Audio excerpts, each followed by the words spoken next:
What's going on, gamers? It's your boy Victor coming at you live once again from the Big Healthy Coalition, and today we're bringing you some Pioneer content. Now, I know I've got loads of Cube content up on the channel right now, but your boy, oh, Boom Boom, is an RCQ champion. Took one down in the modern format, actually, with a little rug creativity list, and it was nice. And now here I am playing Pioneer as I need to prepare myself for the regional championship coming up near the end of November, the weekend before Thanksgiving, if memory serves. So, prepare to see a lot of Pioneer content on the channel as I need to get ready for that. And yeah, if I got to get ready for that, I'm going to be playing it. I figure might as well record it. So let's begin. I'm going to start this here with a little bit of mono white action for a couple of reasons. One, I like aggressive decks. That's kind of generally been what I lean towards magic wise. It's just I feel comfortable sort of in that space. And so I'll start there, you know? I don't feel like I need to justify more beyond that. However, this is also the only tier 1 deck that is cheap enough to fit on my Mana Trader's current account, which is just like the most basic one. Before we jump too deep into this, let's take a look at the deck, shall we? And you can see kind of where I've diverged my list from other mono white lists and kind of some of my thought processes behind that. So, we got the 4 Brave the Elements, pretty standard. Got 21 lands.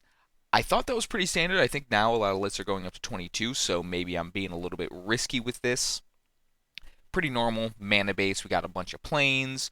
We do have 4 Mutavaults. Pretty standard, I feel.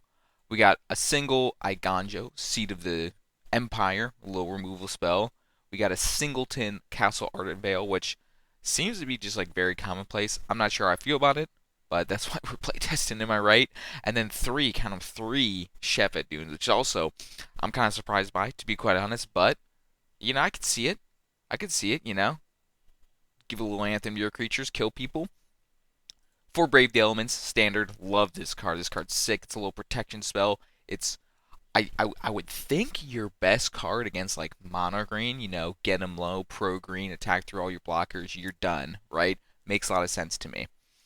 We got 13 one-drop creatures. Now, previously, I've actually played lists that go all the way up to 18 one-drop creatures, but it seems like if you look at lists on MTG Goldfish and all that, you're going to find primarily lists with 13 one-drops. So that's something I'm going to be thinking about as I'm playing these games is, do I want more one-drops? Am I having to mulligan hands because I don't have one-drops? Are my hands being two or 3 drop heavy? So on and so forth.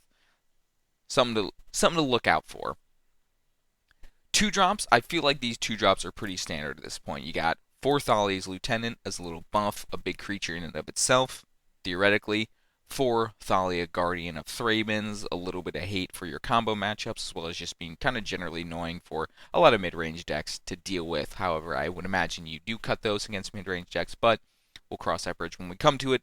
And then Luminarch Aspirant, a great way to make your kind of mopier 1-drops a little bit more threatening as you start to work into the early/mid turns of the game.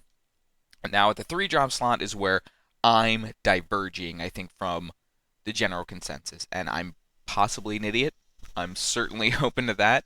But let's jump into it. So, Adeline, Resplendent Cathar.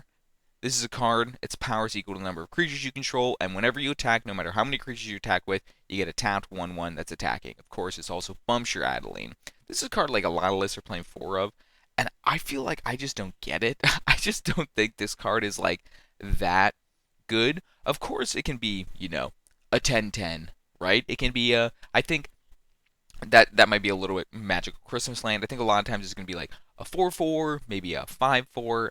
And at that point, if you got like 4 other creatures in play, I don't think you need an Adeline to win you the game.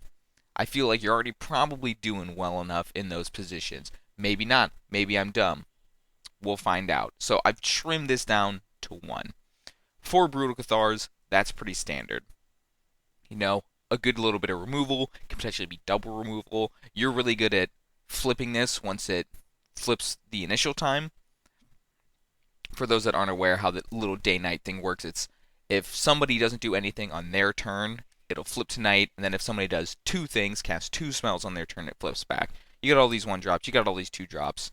You're pretty good at reflipping it. That doesn't really come up all that often, but just something to think about. Two extraction specialists, this is kind of becoming a little bit more commonplace these days, and it kind of makes sense to me. It works really, really well with Thalia's Lieutenant. Could work well with something like maybe like a Hopeful Initiate. Maybe you can bring it back, hopefully maybe kill something. Good against, maybe a Thalia. If your combo opponent is able to kill it, maybe your blue-red opponent is able to kill it, you can make their lives a little bit more difficult with that. This is something we're also trying, but it seems like kind of the general population is kind of down for this card, and I'm interested to try. Wedding Announcement is a card that really excites me. This is an enchantment that initially can either draw you cards or create 1/1s depending on what your board state is looking like. I guess not just yours, the entire board state is looking like. And then eventually, after a couple turns, it'll flip into a little anthem, just giving all your creatures +1/+1. I find these kind of general anthem effects to be quite powerful in the shell, and Solace starting to move towards this made a lot of sense to me. I was like, I'll try that. Which leads me to maybe the most wild of the three drops is the Banalish Marshal, a forgotten Dominaria staple. White, white, white, all your creatures get +1/+1. This was in the same cycle as something like Goblin Rabblemaster, not Goblin Rabblemaster, Chain Whirler, which is a card that a lot of my, I'm not gonna say boomer MTG players, maybe my millennial MTG players are gonna be familiar with, which is kind of the camp I seem to fall in.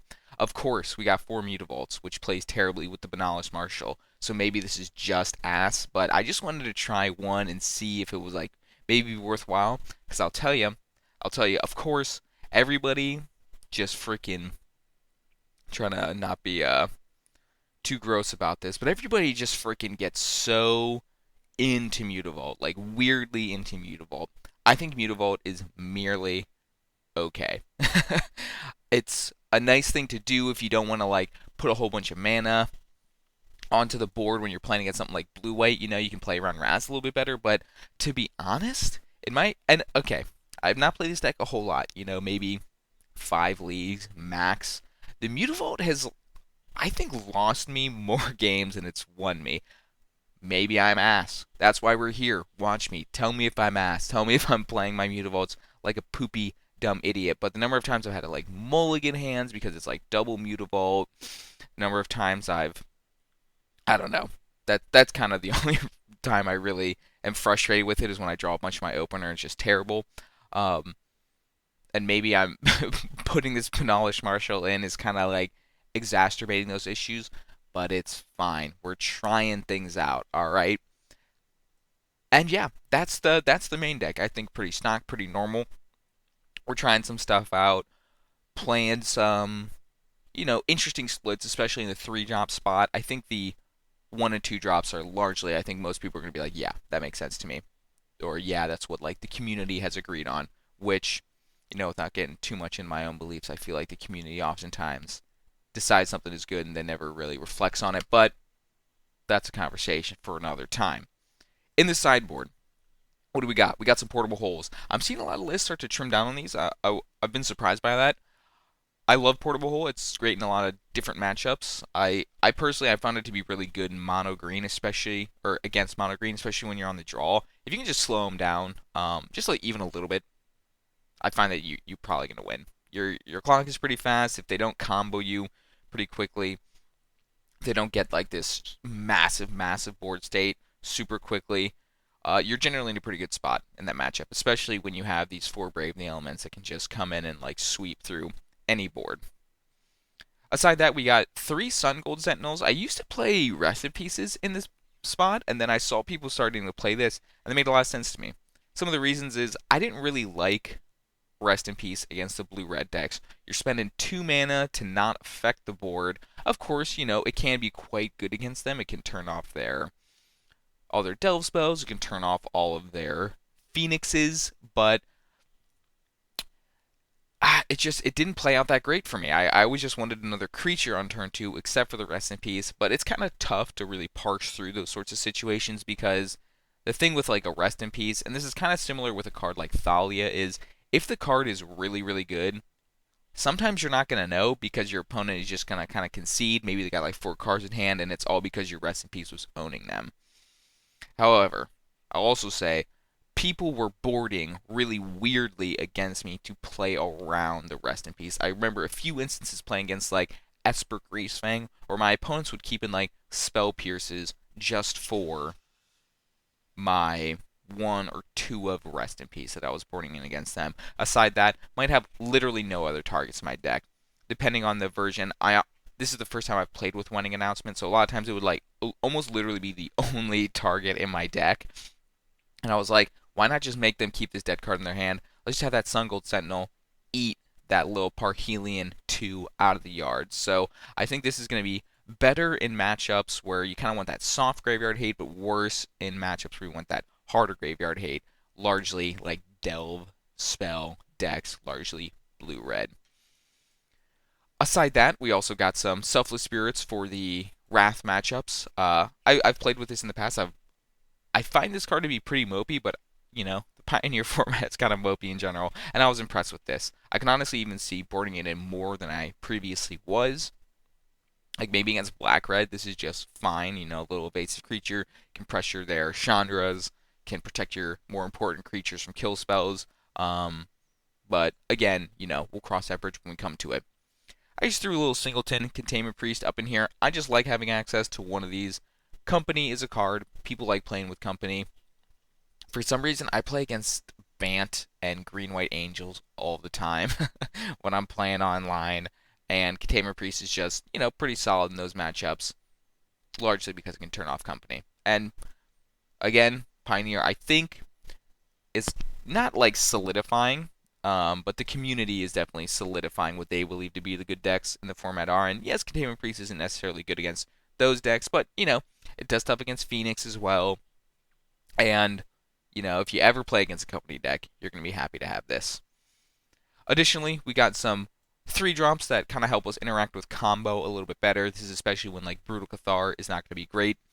Archon of Emeria and Elite Spellbinder. I've seen a lot of people sort of kind of switch these around. I've seen a lot of Redain, God of the Worthies, and there's some other 3-drop popular white card that I'm missing. But I've been pretty happy with these, and honestly, I didn't really tune the list all that much for this. It's just kind of a little lazy Tuesday morning here in the most underrated city in America, Cincinnati. um, and yeah, I mean, here's the list. Kind of talk through how I got to my particular choices. I'll say, I didn't really think all that hard about this. Basically, the only real noteworthy thing is I just don't think Adeline is as good as the average person, so I trimmed on them in favor of other 3-drops that I wanted to try. Coolio, I'm about to hop into a league. I'll see y'all for round number 1. Sket it. Round number 1. I don't know why this is so tiny. Here we go. Here we go. That's more normal. Here, look at this. A little 1-2 curve. I feel like you can't not keep this, right? And what am I? Am I on the draw? I am on the draw. Wonderful. A good way to start. Ooh, is this the Miwo? It is. It is. Well, interested to see how this goes. I'll get the party started with a little Soldier of the Pantheon. Oh man, I'll tell you what, I hate mirrors. I find mirrors really unpleasant to play, which you might say, that's just 'cause you're booty, Victor. And I would say, sure. That is what I would say. But now we're battling, and you know what? You play Plains Mutavault, I play Plains Mutavault, you play Hopeful Initiate, I play Soldier of the Pantheon, you play Luminarch Aspirant, I'm right here with you. And without, I gotta imagine we're just attacking, right? We're just attacking. We got double Brave. I'm sure they have Braves, so there's no real use in trying to block, I don't think. And hey, 2-3 is attacks for less than a 3-2. So there's something to be said there. If they had a Brutal Cathar, that would be, for lack of a better word, brutal. They don't. That is kind of brutal, though. A nice little cheeky bit of tech there. Get an extra trigger on their Mutavault. Say okay here. And we are ooh, the second Thalia is not really what we wanted to see, to be honest. And now we have to think. And now we have to think. I don't think we have the luxury of holding up this Brave the Elements. It would be nice. I don't think we do. I think we have to play this Thalia and this Dauntless Bodyguard. Don't really think it matters what we target the Dauntless Bodyguard with. I'm thinking the Thalia because I kind of want to give the Thalia the counter that we're going to get from Luminarch Aspirant. Of course, it kind of takes away our ability to attack for one extra damage, but it makes our Thalia a much better blocker. However, I think I'll attack. You know what? I think I want to play Thalia first, put the counter on it at the beginning of combat, but then can't attack with my Luminarch Aspirant because they might just block with the Thalia's Lieutenant, and I won't have the mana to Brave because my Thalia will be in play taxing it. So, what does this mean? I think I'm just going to play out both of these pre-combat shove. If they want to do this trade here, I'm fine with that. I don't think they will. Honestly, if they did, I would be kind of not fine with it, but I don't think they will. I think they want to keep that thing alive. So we're going to do a little boom. We're going to do a little bam. And you know what? I am going to target the Thalia. Going to go to combat, and I will. I mean, what are the odds that we can even block with this Thalia, actually, now that I think about it?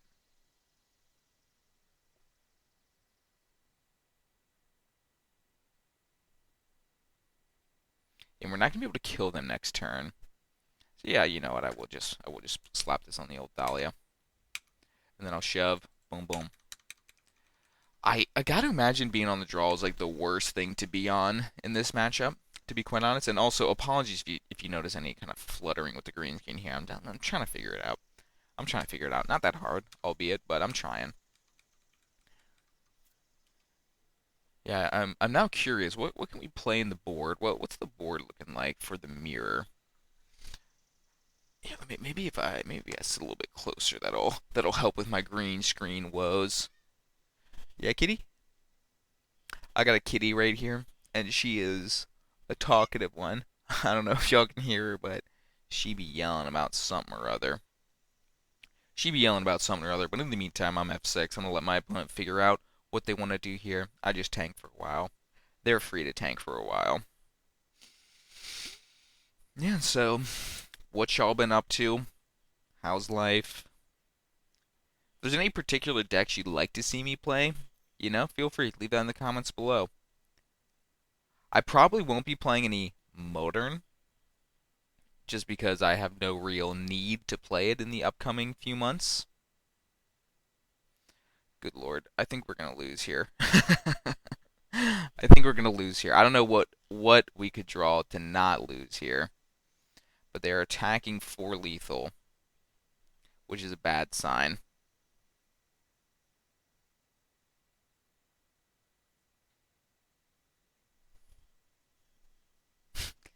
Is there any way we get out of this?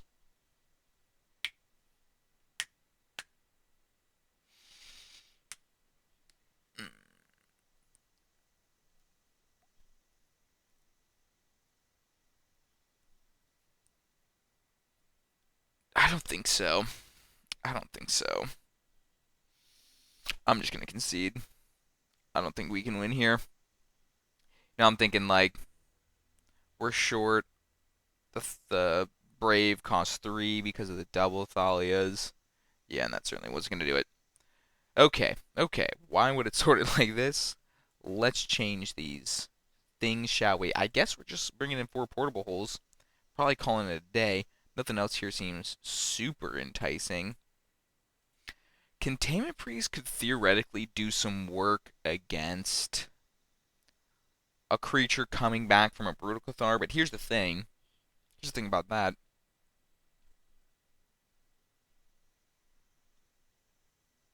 How are they killing a Brutal Cathar?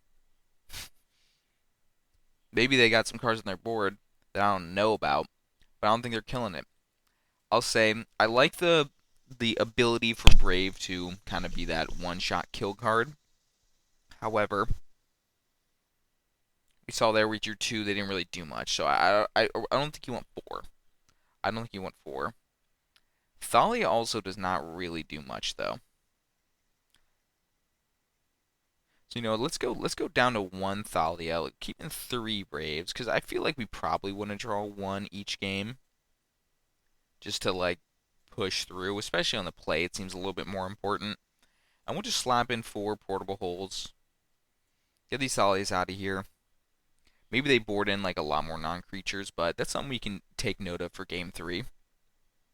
And maybe they got some sick card for the mono white matchup in their board, and we can learn a little bit. We can get some tech, if you will.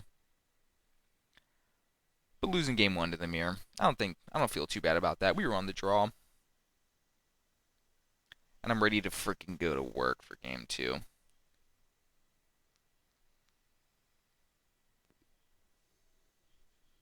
Sked it. A sked it. Yeah, this hand seems great. Would like 1 more land, of course, but we can go 1 drop, 1 drop, 1 drop for a little curve. Start off on the soldier. I really like the soldier. I love the soldier. Harkens back to my youth, you know what I'm saying?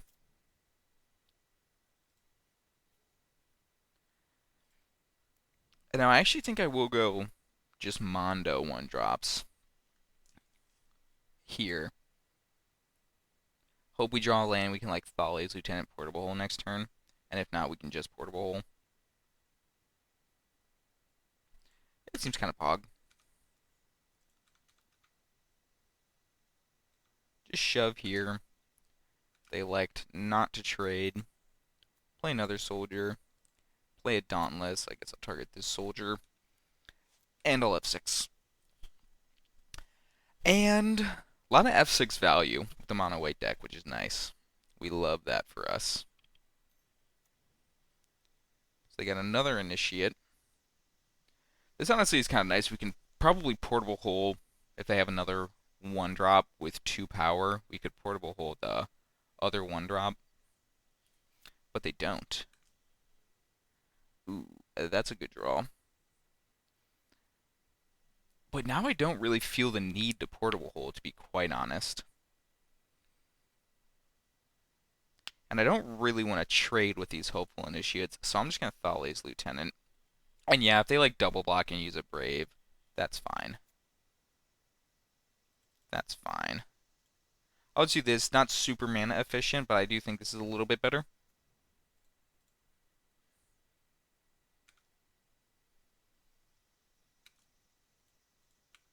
And see, this is kind of why I initially played a lot more 1 drops in my deck. And it kind of... Are they going to do anything funky here? No, they're just going to... Or let's see. No, they just do a little double block. One of the reasons why I like playing just a bunch of 1 drops is you get to go 1/1/1. And when you go 1/1/1, and what I mean when I say that is 1 drop on turn 1, 2 1 drops on turn 2. That's just a really, really powerful opening. Really, really powerful opening, and yeah, that's fine. So they got the Adeline. Maybe the Adeline is the truth in the mirror. I cannot Portable Hole it, which is kind of sad. Like if you cry. It is it is good in the mirror. It is a 3/4. Ay caramba, you know. Cannot really attack right now. Alright, we're learning. We're learning. Adeline, important for the mirror. Important for the mirror.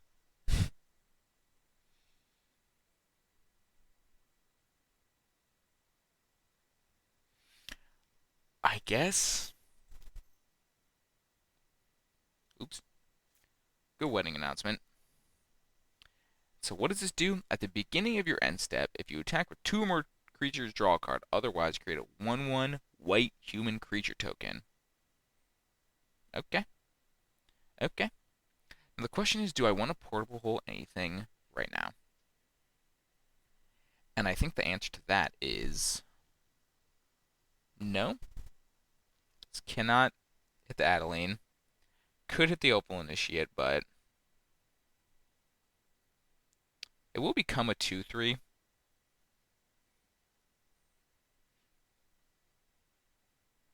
And then it will be able to potentially blow up whatever we... Eventually it'll be able to blow up because it'll get the training off this. You know what, sure. You know what, sure. This makes their attacks not like that much worse, but like a little bit worse. Of course, they have 4 cards in hand and we don't. So we might be in a bad spot here. But Adeline. Adeline good for the mirror. We're learning so much. Maybe my cutting of the Adeline was hasty. But that's fine. That's fine. We're here to learn, y'all.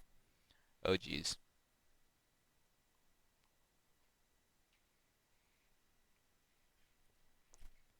Man, we had no answers to Adeline. I guess we got the Brutal Cathar. Yeah, can we get a Brutal Cathar off the top, please, one time? Thanks. Thank you for that. I'll put in my one-time request here, officially. And I wonder what they're thinking about. Maybe they're thinking about activating this mutable. I'd be surprised if they had nothing else to do with 3 mana. That would be surprising to me.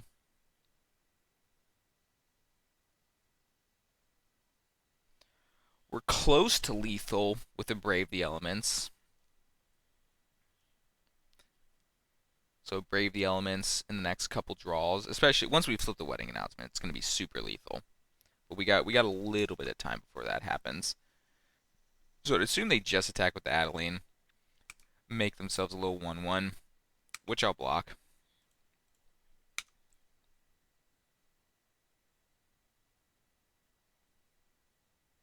Not going to double block. They got the Dauntless Bodyguard going.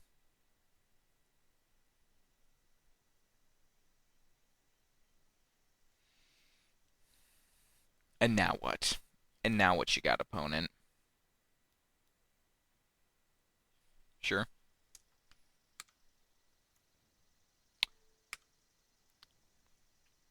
It's not that scary. I'm not scared. You're scared, though.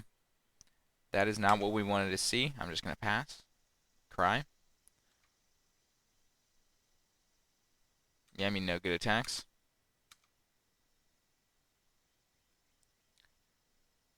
Man. Mirrors are just so boring. I'm sorry. I'm sorry, y'all.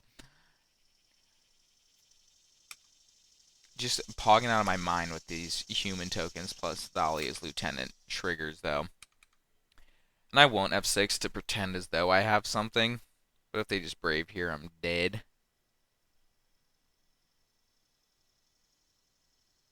Nah, never mind. I'm not even close to dead if that happens. Declaration in Stone. Okay. You know, I have seen some lists with that. Certainly good against my tokens. And maybe that's what it's there for, is for tokens. I just hate giving my opponents clue tokens.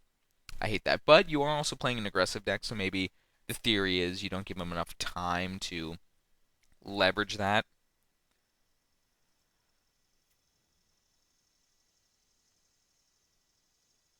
And frankly, at this point, I think we've kind of just lost. I think we've kind of just lost to this Adeline, which is very fitting that I talk all this shit about Adeline and it kills me in the first game. But in my defense, this is probably the best matchup for it. And if I would have had a Brutal Catharo, baby, I would have been pogging. And maybe their hand is just 2 Adelines, and I'm gonna draw this Brutal Catharo, and I'm gonna be the one who's pogging. Bet you never thought about that. I'll say the wedding announcement, it's been a little bit disappointing, if I'm going to be honest. Just a smidge. Just a smidge. And now what is our opponent pondering? What say you? Panza Kiroga? What say you? I'll wait.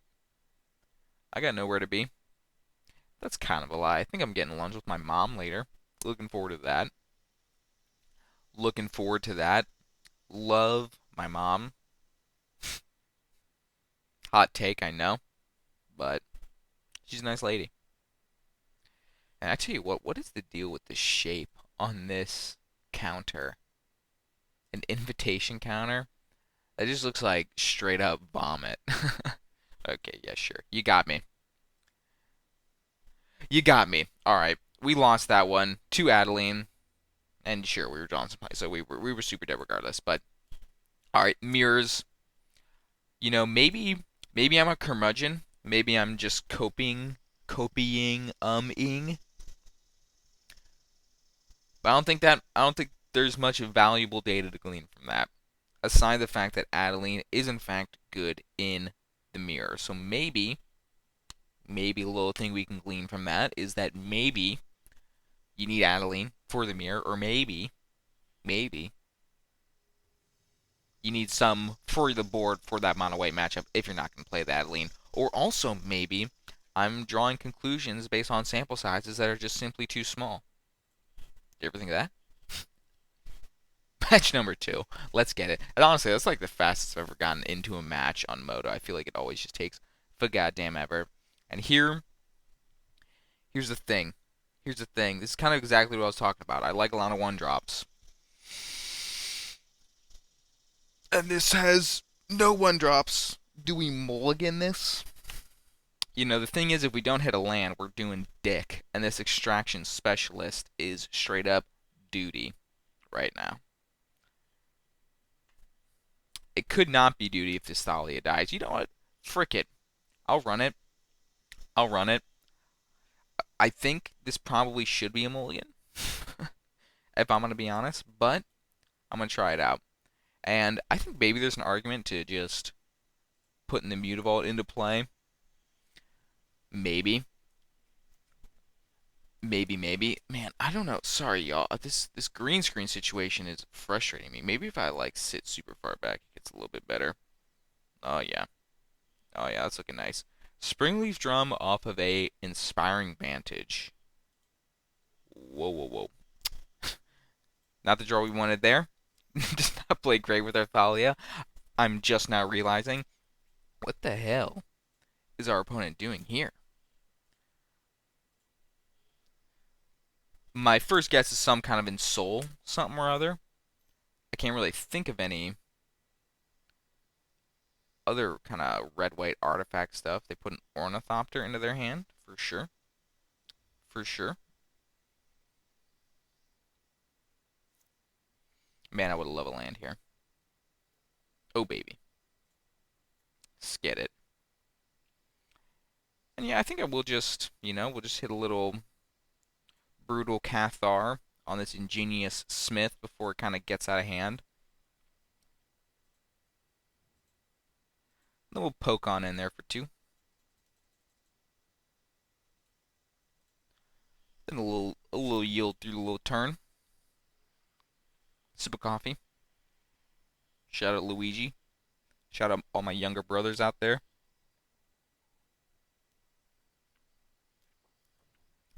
A portable homie. Extraction specialist. Not looking good. Some might argue it's looking stinky, even. They play a hearse. That ain't doing much right now. I'll tell you that right now.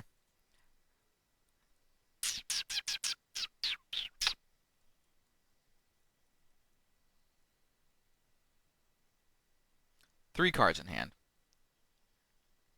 Maybe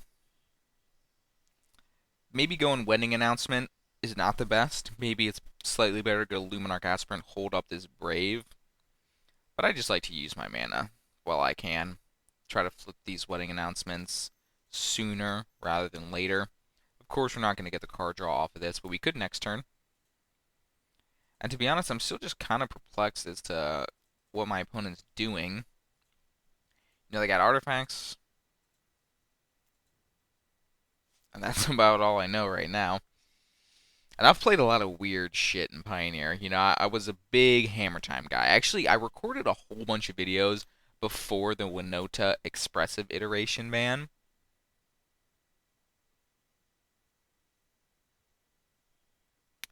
I did end up scrapping those just because the format changed, and I hadn't had an opportunity to upload the video, so I figured might as well.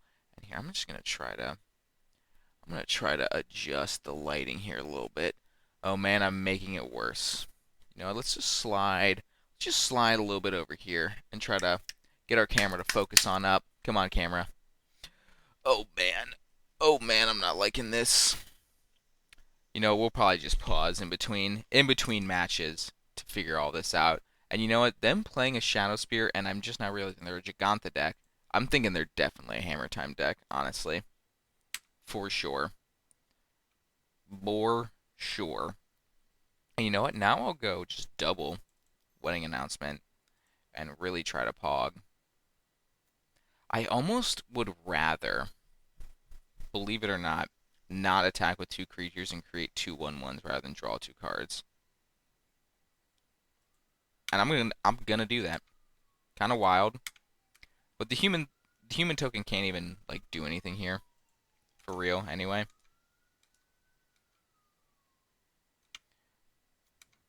Because I have no to. If that wasn't clear. Oh, this green screen is pissing me off, y'all. All right, how about if I just sit very still, just like this? That's gonna have to be acceptable. This is Giganta.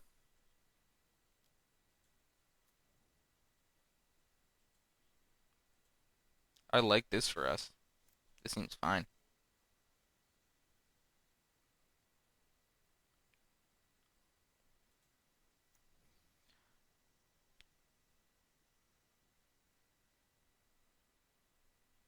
So when will this flip? This will flip this turn. Yeah, I guess we'll just hang out. No need to attack into this Giganta. I'll just kill him with Brave next turn. Will be my plan.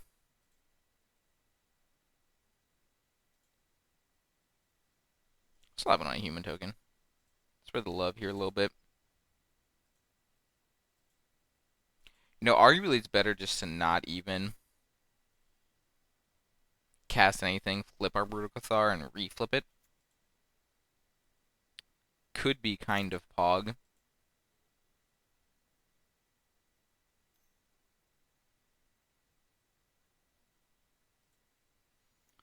What are you going to hit here? Just a Luminarch, probably? That's fine. I would rather save the Brave to kill you. Tequila Mockingbird.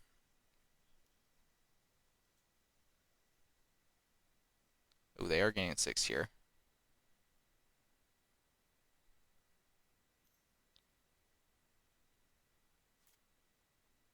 And we currently have exactly 14 points of power in play.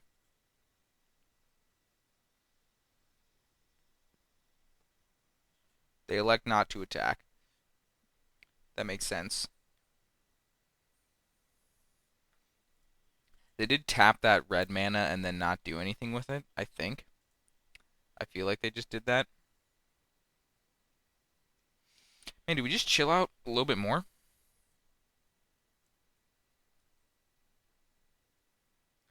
And just wait? I mean, they ain't really doing anything. Obviously got a 6/6 trample lifelink, but to be honest, I don't really care. Yeah, I'll just play out both of my things. Sure. Yeah, why not? Target you. This unlicensed hearse has been doing work. This extraction specialist also doing work. And yeah, I will just pass. Don't want to attack it to a 6/6 lifelink trampler. Of course, if they hammer us, I'm going to be feeling like a fool. And I'll probably lose. And that's fine. Because sometimes you lose. Arguably, I'm not playing this great. But it's early. It's early in the morning. I haven't even finished one cup of coffee yet. And I'm all frazzled about this green screen. It was working so well earlier. And now it's just really being just an absolute beehole right now.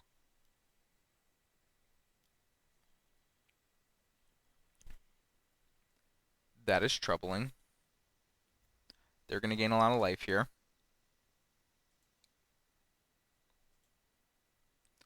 It's 13-13. They go to 27 if they attack. I assume they're attacking.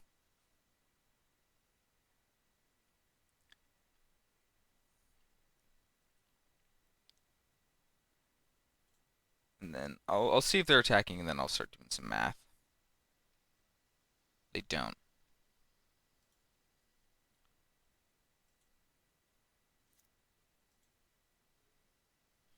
All right, now let us see.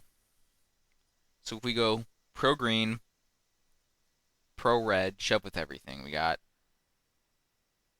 7, 10, 13, 16.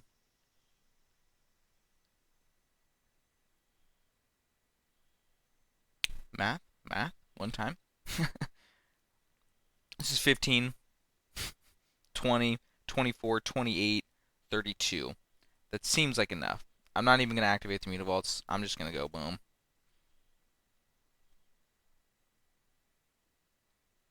I'll go pro red in case I have a red removal spell. And I will attack with everything. They've conceded. Cool. We won a game. We won a game. And I'm going to assume we're playing against Hammer Time. What does that mean? Portable holes? Maybe. Sun Gold Sentinel probably ain't doing much. Archon of Emeria probably not doing much. Maybe Elite Spellbinder is decent. We can kind of snag some stuff out of their hand. The wedding announcements have not seemed very good to me, if I'm going to be honest. They're going to be great against like control, stuff like that. But here, I don't really think I'm too thrilled about them. Slide in those Elite Spellbinders. Now, do we want the holes? Do we want the holes? I think probably. I think probably because we're not just going to be dead if we get hit by one hammer, and I'm fully putting them on hammer, if that wasn't clear. Extraction Specialist did not seem great. They had that portable hole as their removal of choice, it seemed. I'm sure they got like grinding volleys on the side because I did. But I ain't going trip. I ain't going trip. They also had the unlicensed search, which I would guess they probably board out, but maybe they don't. Maybe they're getting wild with it.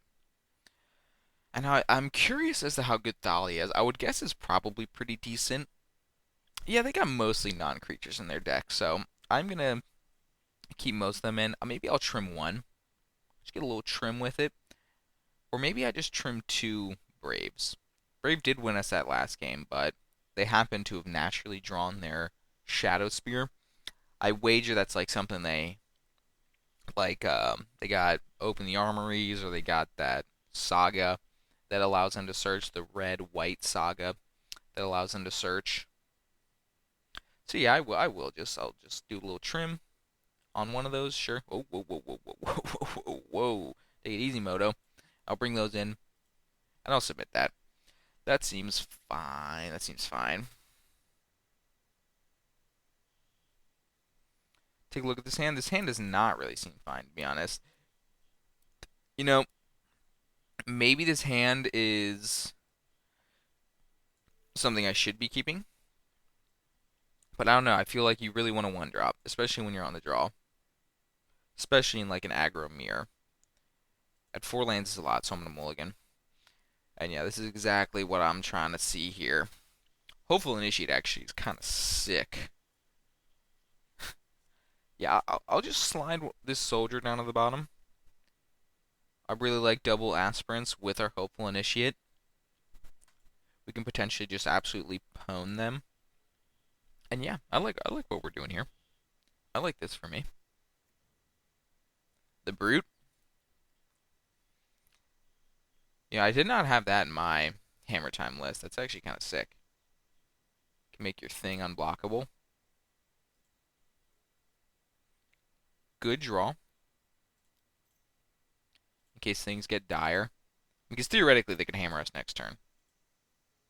A little land. A little Sigarda's Aid. A little hammer. I'm going to feel so foolish if they're not even on hammer. But I really do feel like they are. Did I have that when I played hammer? I don't think so.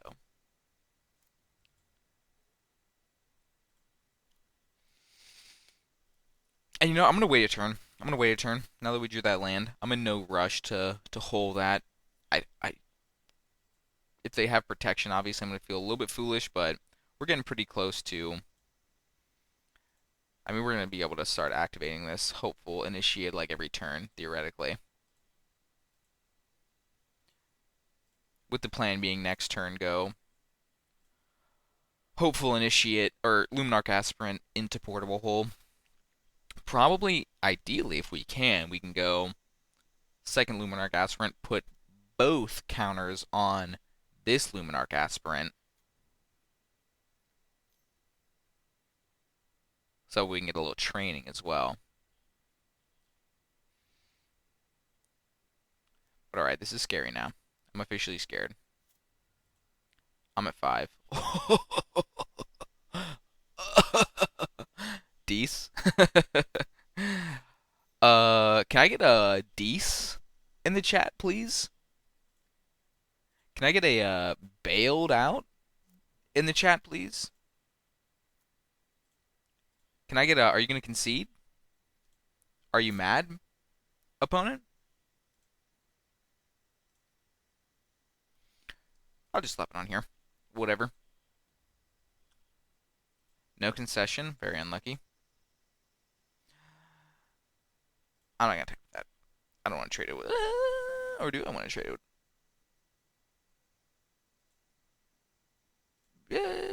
I'll actually look to block, is what I'll do. I'll look to block. Maybe a little block the Mutavault. Or no, never mind. I'll just look to block. How about that? Maybe get a little Bruticathar going next turn, you know what I'm saying? Makes sense. Makes sense, makes sense. Do they offer the Stone Coil Serpent trade? They do. And I will take it. Because I don't want to die. I'm going to 3. They play another creature post-combat. They do. Yeah, sure, I'll freaking Brutal Cathara Ornithopter.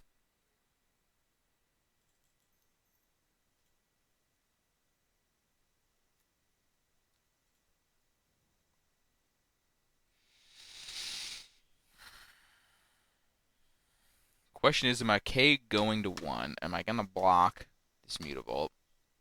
I think the answer is yes. Yes.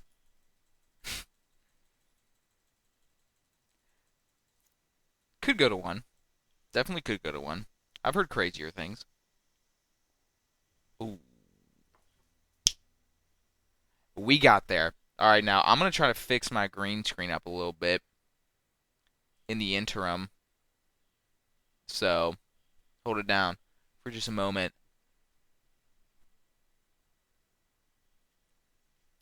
Man, actually, it looks fine everywhere except in the game. Whatever, we're running it. Actually, let me get some more coffee. But I'll see y'all for round 3. You know what? While we hang and wait for match 3, I'll talk a little bit about what I'm thinking about playing here in the RCQ.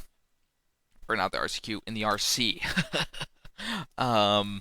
So first of all, I'm limited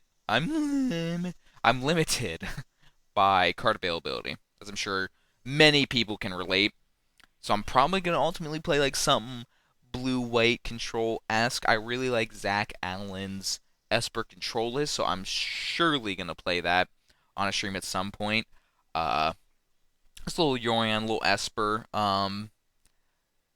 I do own that in paper for the most part. I actually still need to pick up some Teferi 5s, which are just like a freaking jillion dollars. But I've already like financially committed myself to playing that deck by buying a whole bunch of stuff. But I'll be working a lot here coming soon. I'm an education for those not in the know.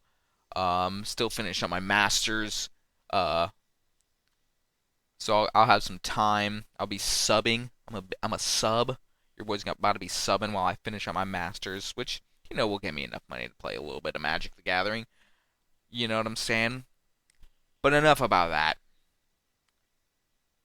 On the draw, I think we got a mulligan. I'm not gonna keep it one-liner. I'm not bold enough, and not feeling great about this, but I will keep it. And I find it interesting that the how the lands like I didn't really like select the lands. I just kind of like let it do its thing. Oh jeez. Okay, that's a good draw. And I'm gonna play the what am I gonna play first? I mean, if the old growth troll me, I'm kind of pucked regardless. I'll play the Kytheon. It would be cool to flip it. I don't think I've ever flipped it on a moto. Oh my god. And people complain about books, your cards being books these days. Look at this shit.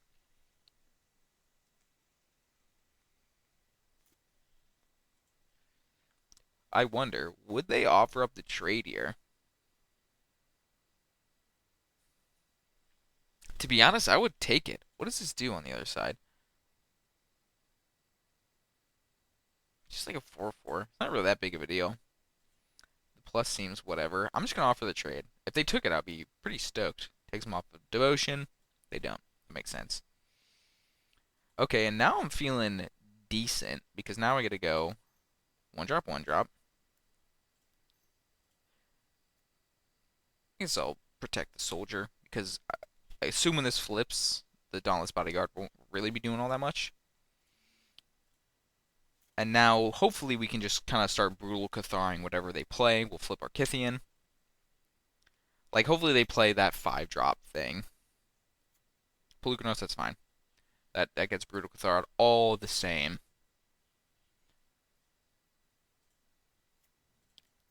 Yeah, this is nice. This is nice. That's what we wanted. Boom, get out of here. And they missed a land drop, so now I'm feeling especially good. And I do get a flip the Kythian. That's fun. Ignite his spark. Am I right? Or am I right? Okay, now.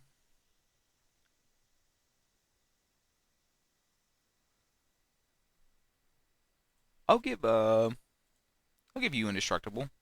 I don't know what they could do about do boot it, but I will.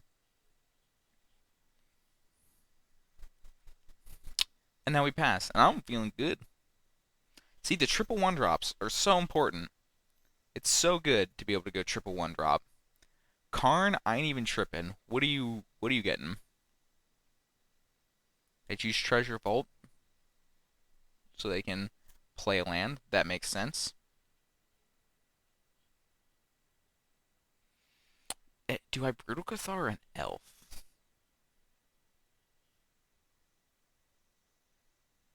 Do I kill the Karn or do I just attack it for 2?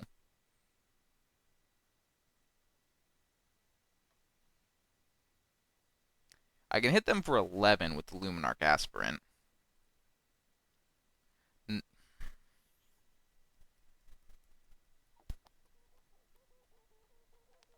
think about this. Let's think about this. Well, first things first. Boom, boom, boom. Can almost kill them with the Shepet Dunes, but we cannot. So don't even worry about it. I just don't know if it's necessary to actually kill the Karn. I don't really think so, to be honest. But maybe that's copium. Yeah, so I'll just Luminarch. You know what? I will kill it, sure. So I can just slap this counter on the soldier. And then you kill Karn. Attack you, attack face, attack face. And Kytheon looking like a freaking house here. Kind of pog. I'm feeling pretty good here. They're at 4. I got a Brutal Cathar in my hand. I got a cup of coffee also in my hand. You got no Thanissa, for sure. I'm okay with things starting that way.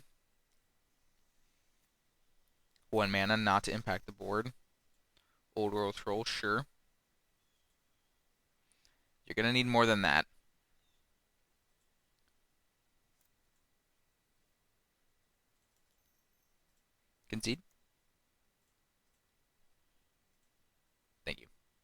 Oh, thank you. All right, game two.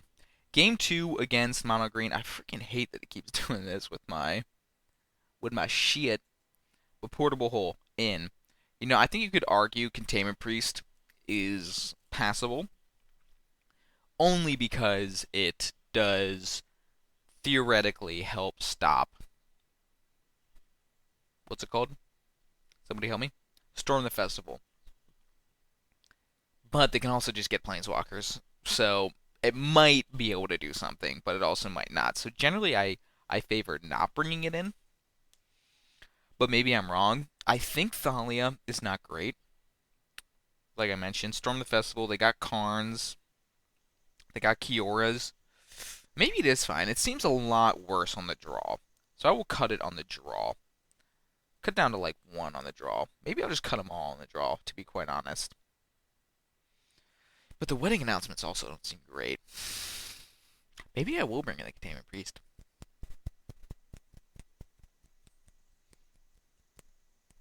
Extraction Specialist seems kind of ass, too. God, a lot of my 3-drops seem ass. Maybe Thalia is just fine because all the other 3-drops are ass.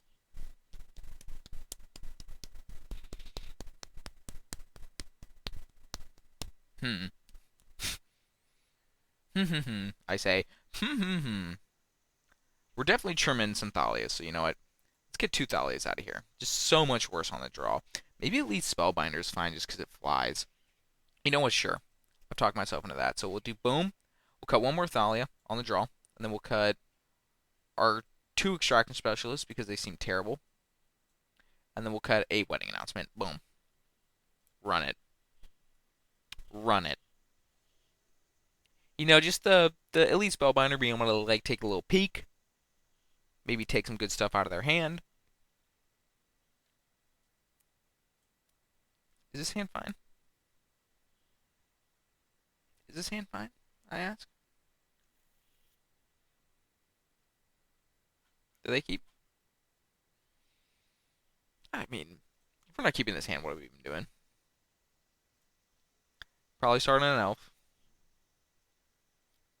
Ooh, nice. I'm okay with that. Give us some time.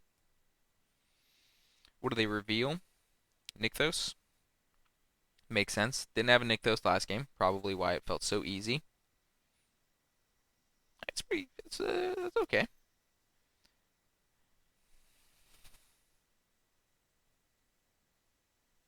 I guess I'll play the Dauntless just to get him for more damage. Go double, hopefully initiate next turn. See, I'll tell you, one of the reasons why I don't like Mutavault is because it also kind of prevents the 1-drop, 1-drop, 1-drop line.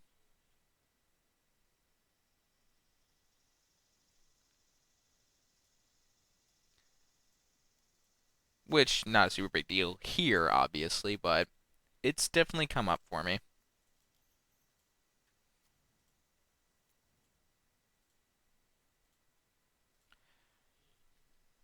At this matchup, I mean, the way these have played out has seemed kind of fine. We're just going to kill whatever they get here. The Brutal Cathar is, I mean, brutal. So they're fighting that thing. It's kind of annoying.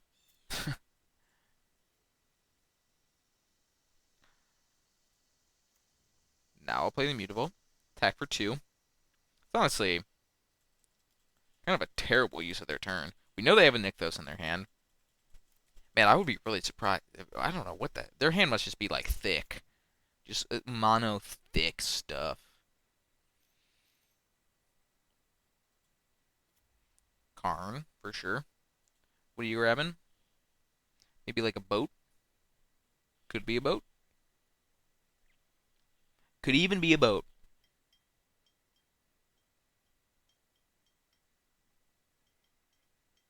Oh, they got the treasure vault. So yeah, their hand must just be mono thick shit. Mono thick shit.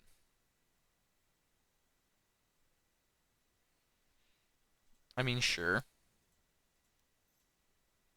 Activate you. As you know, here I actually do think it's not worth killing the Karn.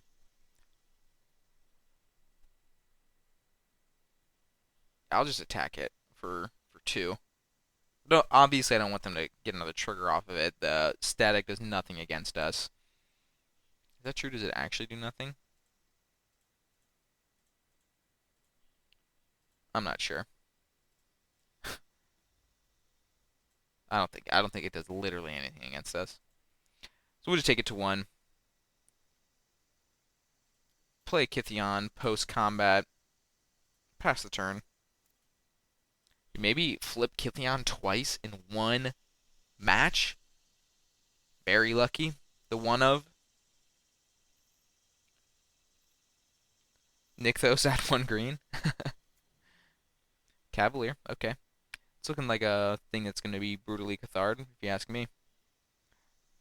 They reveal Old Growth Troll, Wolf Hollow Haven, Nykthos, Voracious Hydra. So they take a Nykthos, they plus their Karn.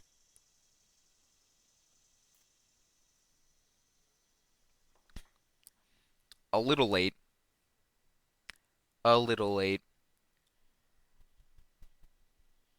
I'm just trying to think, is there any reason we would want to cast this? Maybe.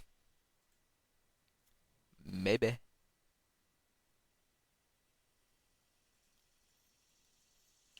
So we can go Brutal Cathar, boom. Exile ya. Okay. And then we'll go little boom boom. Little boom. A little shove. Let's kill Karn. Attack you. Attack you. Attack you. Take him down to 6. Got a lot of creatures in play. They got no devotion to speak of. Flip that boy. Make you indestructible. Not sure what can happen, but let's just protect ourselves. And I'm guessing we're going to get stormed here, if I had to guess. That's my prediction. Our festivals will be stormed. Bring an umbrella, because it's about to rain on this parade. Dang it. I thought I was about to call that shot super hard. Reveal 5 cards. They grab another layer. Are they just dead?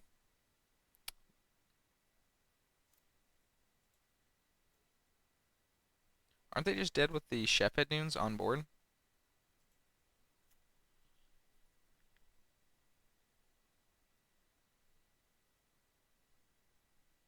Yeah, right? I don't even need to play anything. They block 2 things. This and this, or this and this, and they take 6. Just for, this is the just in case me's.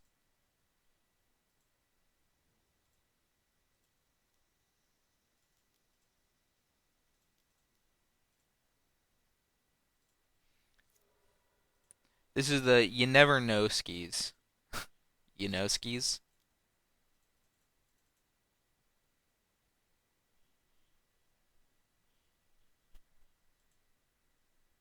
Yes. All right. So what we learned there, I mean, I feel like Mono Green's a fine matchup. Probably got a mulligan to a pretty aggressive draw. I don't think you can keep a one dropless hand, but that seemed. I mean, I'll say our opponent's hands did not seem great. Their first hand, obviously, they never had a Nick those. It kind of petered out on 2 lands for a little bit. That second game, they didn't have much early, but seemed to have a very thick hand. So I don't think we can draw too much off of that, but if they stumble, you're going to crush them, which is good to know. Which is good to know. Didn't draw any Braves there. Brave wouldn't have really mattered in those games. I think Brave is more for the games where like you kind of get out early, you get aggressive, maybe get them down to 12 or whatever, and then they start developing a board that you can no longer really attack through, and then boom, Brave them after you develop your board for a while, maybe like 2 or 3 turns. Because I mean, of course, you cannot give Green too much time. They do have the combo, if you will. It's kind of a convoluted combo. And honestly, I've never even had it executed against me, so I don't like really fully understand what they need for it. I believe it's, for those not in the know, it's like if you have a Kiora and a Karn in play, and then 2 in the yard, or 1 of each in the yard, 8 mana, you're basically good. And how you do that is with the there's like that flip card that they play in the board, that black artifact that like gets exiled, and then they can bring it back with their second card, and they just kind of like go infinite and eventually do something. I don't really know. I don't really know, but look at this. Banalish Marshall in our hand. Our opponent mulligans. Mulligans to 6. Let's see if they go down any lower. Okay, whoa, whoa, whoa. Wherever I'm sitting right now is the spot for the green screen, apparently, which is annoying because it's just far enough away from my desk to be a little bit uncomfortable. Ooh, a little blue-red matchup. Cool. I'm excited to play against this. Yeah, I'm still uncertain about which one drop is better to play first. My gut is telling me just the 2 power thing. As far as I'm aware, it does not increase or decrease the amount of time it takes to get our hopeful initiate to start triggering. But maybe since, actually, I kind of regret that because I do want to play the Thalia next turn for sure. So maybe it is hopeful when you're planning on going like 2, 3, etc. up the curve instead of like 1, 1, 1. Okay, we're learning. We're learning. Slight mistake. Playing the Field of Ruin. That's surprising. I would not have expected that. That's a pretty good draw. I'm okay with that. So I'll just shove. Poke him. Oh, yeah. And yeah, I mean, if there's some kind of blue-red control deck, I think most of us are more familiar with the kind of blue-red Phoenix, piece of the puzzle sort of shenanigans. I don't know if they play Field of Ruin. That's kind of throwing me off. So maybe this is just some kind of like blue-red control deck, and I'm about to get censored.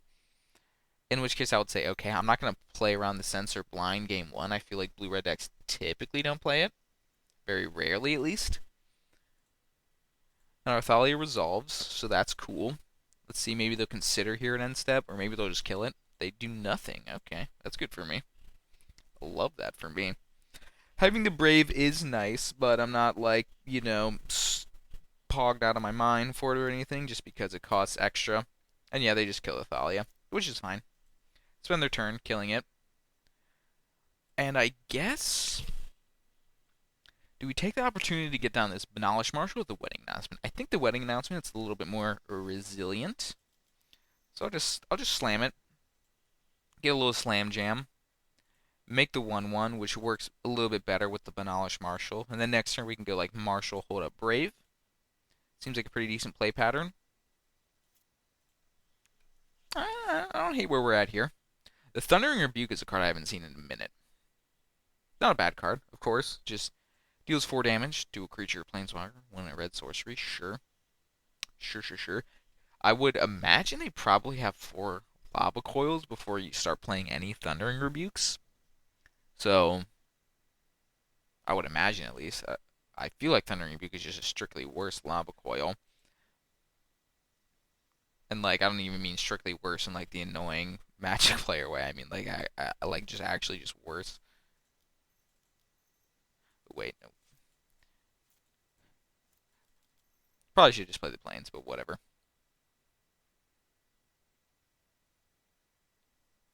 Maybe they'll like big score here. Maybe there's some kind of like taking turns sort of deck.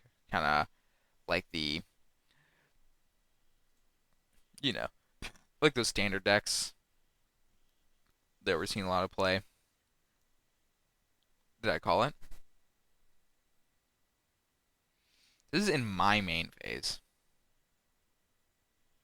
My pre-combat main phase, no less.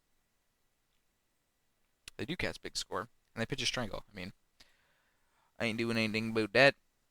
Kind of surprising that they would pitch a strangle. And yeah, I think I do like the card draw here more than the token.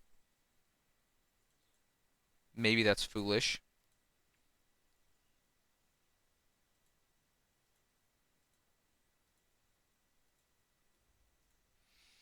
Okay, we've drawn a lot of lands. Drawn a lot of lands. Not the biggest deal, but would like to draw less if possible. You know, just asking for a friend. Burn down the house. Good thing Brave works against this because it deals damage. Wouldn't work against like a traditional Wrath, but for those unaware, Det, DEBT with damage cannot be damaged, enchanted, blocked, or targeted. Det. That's how you know what it does.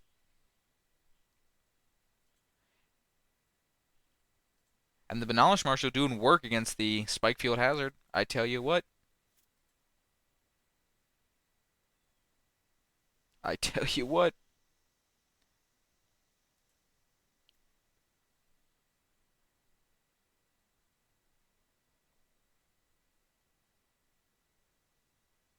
Hey, isn't this 11? So we activate this.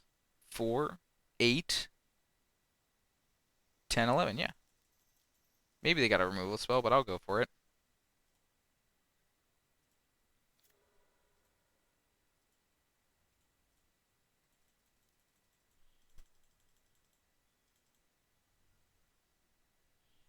Boom. Sheva Dunes. Man, kind of pog, honestly.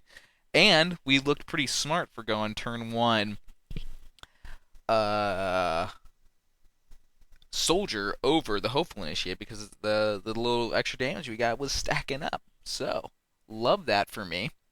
Love that for me. And now what do we want against our opponent? So we did not see any Phoenix Eye. And that did not appear to be like a normal Phoenix. I don't feel like they play big score. I feel like our opponent is on to some truly wacky stuff. They're getting wild with it.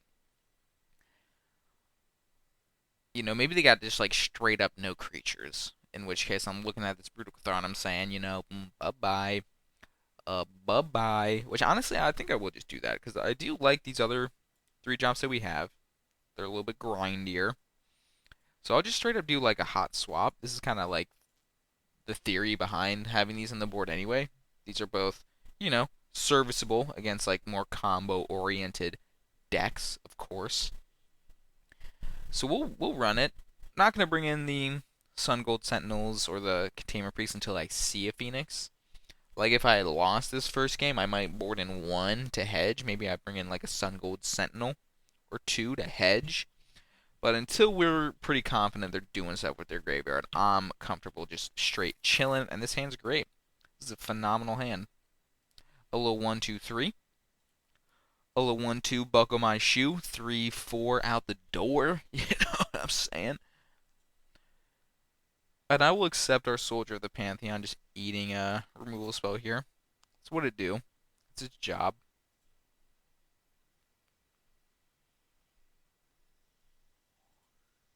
I bet if I played this in paper, I would miss every single life gain trigger. That'll be my bet. Our opponent starts on Mountain Mountain. Okay. Okay. I'll play this because I can. Play an Aspirant. Maybe it'll die. That's fine. We got the Extraction Specialist. Do they let us get a trigger? They do. Wow. I'll just put it on the Soldier.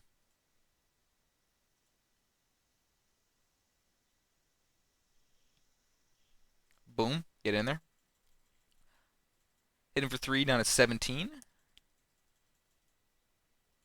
Okay. Okay. Feeling decent. Check the phone. Got some texts. People liking my message on GroupMe. Validation. Coursing. Dopamine. Coursing. Pogging out of my damn mind. Kind of hungry. Angered. Alright. That sucks. This is not what we wanted to see there. Pretty good as our Extraction Specialist. I tell you that much right now. Maybe the Extraction Specialist is not as good post-board as I would like. Maybe.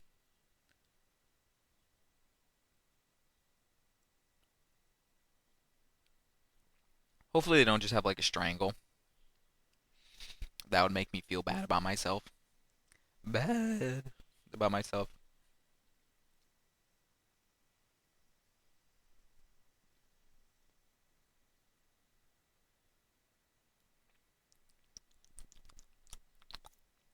Mm-mm. A little bit of vape in the morning.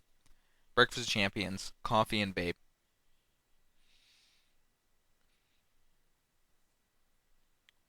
What you got? Unstable voodoo. It seems like you got bad mana, is what it seems like. Which I ain't complaining. Maybe they kept this hand just based on the fact that it had an anger that it could cast, which is totally reasonable. Probably something I would do. Maybe they're thinking about angering again, getting a little one for one.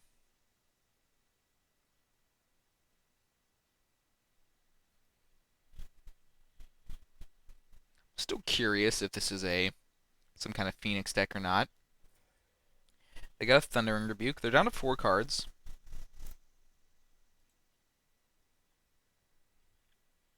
Okay, that ain't bad. And the question here sort of becomes, am I okay with the Mutavault dying? Because one thing I can do is we could play this Hopeful Initiate,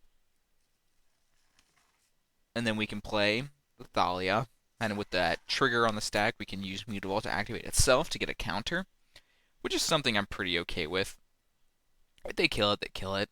That's fine. I could play the Thalia's Lieutenant first and the Hopeful Initiate after to get a trigger on that, but I would like to sort of spread the love here, if at all possible. Which, I mean, it is possible, and I will do it. No, I'm just gonna do this so I don't fuck it up.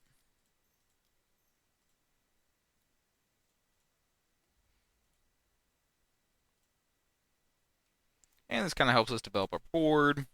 Hopefully we don't get angered again. If they kill our Thology Tenant, we can bring it back with the Extraction Special. That's kind of like the combo, right?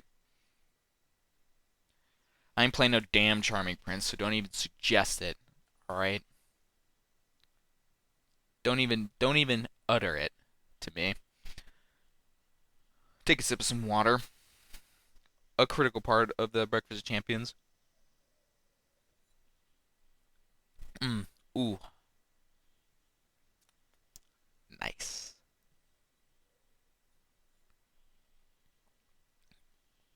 Mm. And now we wait. And now we wait. Certainly a slightly less aggressive draw than we had last time. I don't even know what turn we killed him on last time. Let's see. Was I on the draw? I was. Alright, so last game they were dead at this point. Or they would be dead going into their next turn. Obviously, not quite the case here. That's fine. I'm not mad. You're mad, though. Opponent does have 5 cards in hand, which is somewhat troubling, considering I only have 2. Yeah, I mean, did we mulligan? I don't think so. We got 2 for 1 there. Where'd all my cards go, bro? Got 2 for 1 off the anger.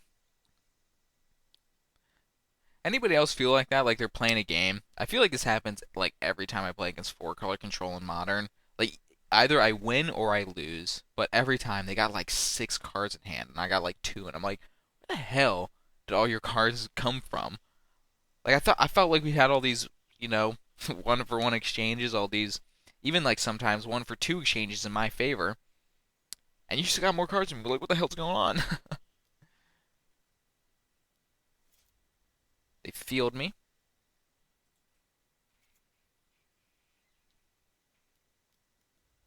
You know, I'll say they played very poorly around Brave the Elements, and I wish I could have punished them. They played extremely poorly around it. But hey, better lucky than good, am I right? Am I right or am I right? I even blew them out with it in the first game. I don't know why they would do it in that order. That just seems foolish. That just seems like an unnecessary risk to take by our opponent. Was I tapped out? I was tapped out. Never mind. Actually, no. The field, it gives me the land. So yeah, kind of foolish, opponent. So now I get to feel good about myself even if I lose.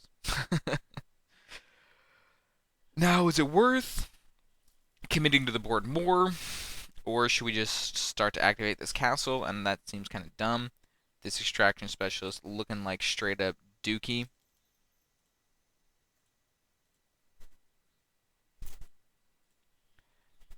And yeah, I'm feeling pretty bad here.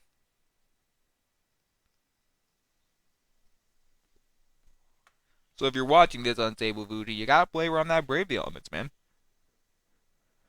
Person, you gotta, you gotta. I would own you so hard if I had it there. We got a very contemplative opponent. I'll give him that much. I'll give him that much. Trigger. I'll gain a life. They're drawing two and discarding two.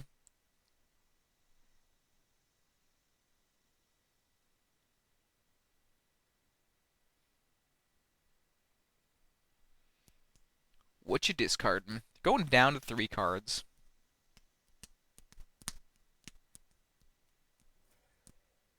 They pitch 2 lands, a Sekenzin and a Steam Vents.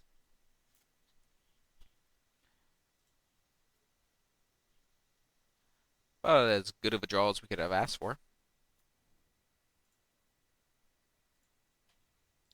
And they don't have any. They're F6s. We get to attack again. Very lucky. We haven't attacked since like turn 2, I don't think. And yeah, I mean the castle plus Thalia's lieutenant. That's a combo, I guess. I'll call that a combo.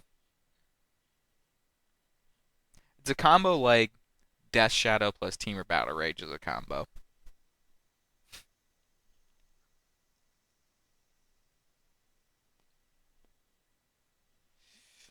Man, and I thought I played slow on the MTGO. It's fine though, because I got nowhere to be. At least today. Actually, it's a lot. I'm going to a Beach Boys concert tonight. Pretty exciting. Little Brian Wilson action. He's pretty old, so it might be a little bit sad, to be honest, but it's my buddy's birthday. Happy 26th to my boy Mark. To my boy Mark. As may come as a shock to some of you, but I'm actually 26 myself. Freshly medicated. Man, they got just rats for days. I don't know why they're thinking so hard about this.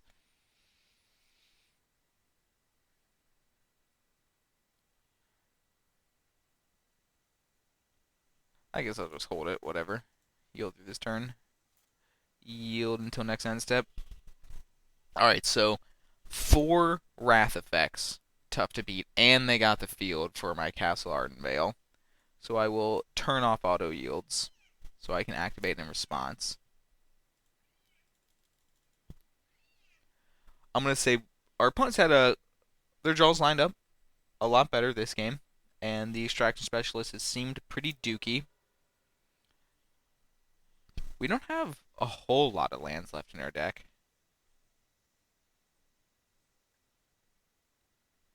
They're really sure we only have 10, 11 with that Gancho. Okay, so we're a little bit less than a quarter to draw a land. I think maybe exactly a quarter to draw a land. And they probably just have removal spells in their hand, if I had to wager a guess. Alright, cool. Love it. Boom, get in there.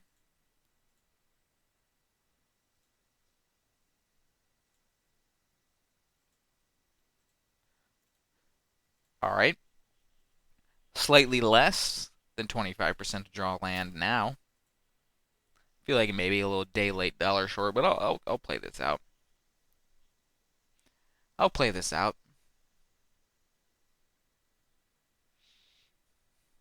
So what's been going on with you? Cool. Cool. Boom. Right on time. I say that like I'm bad beating. Yeah, of course we're gonna draw 1-drops this late in the game. Our deck's got a lot of them. Got more 1-drops than lands in our deck at this point.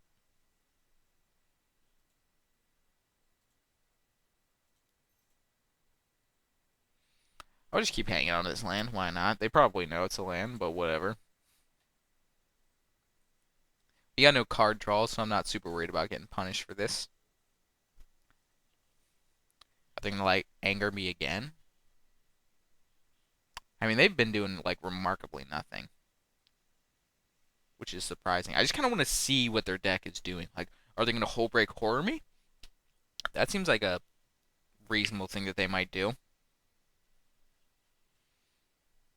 She's another little removal spell.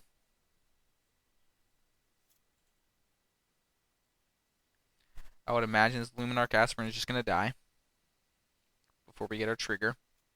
But maybe not. Maybe they just have like mostly sorcery speed removal. I would wager that's a possibility. But the fact that they're stopping us before we move to combat is not giving me much hope this is gonna trigger.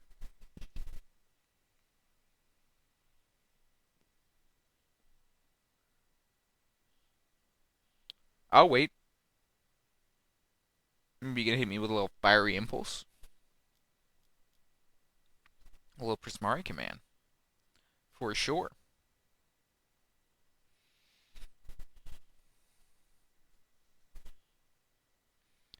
Two more lands pitched.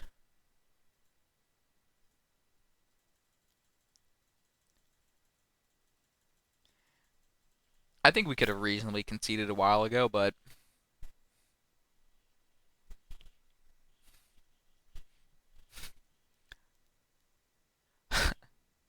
okay.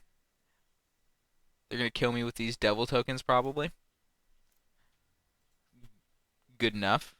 Okay, this is nice. We can kind of see what's going on.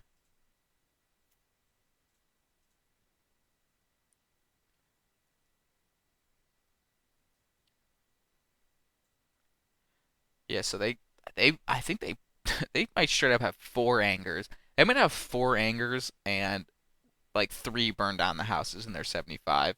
So they came prepared to beat the mono white. I'll concede from here. No, I won't.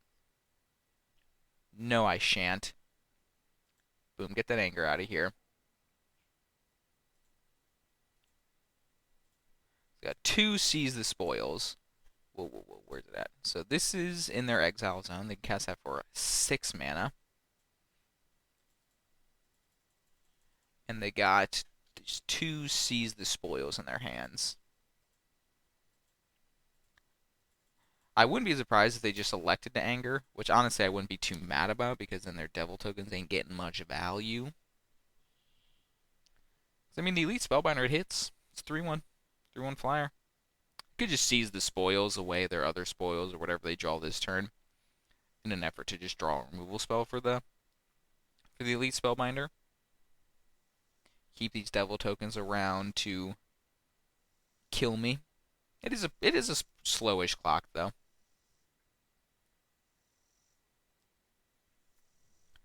Draw a big score, and they pitch a seize the score to their big score.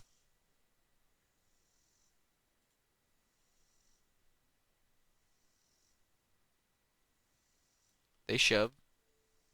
Okay.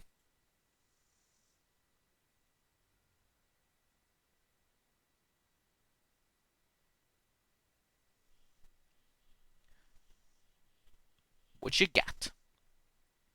What do you have? You gonna seize the spoils now? Use one treasure, make another treasure.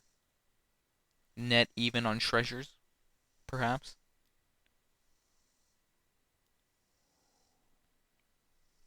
Nope, I'll have a coil. Right on time. I'll concede at this point. I'm bored. I was actually bored a while ago, but I feel like at this point. So just blue-red control. Just some good old-fashioned blue-red control. Honestly, I think our... Oh, wait, no. Selfless Spirit, duh. What am I thinking? Why did I not have you in? You fool. And honestly, the Extraction Specialist seemed really bad. Seemed really bad. But there's... So they've got... Probably, I would wager to say they have 4...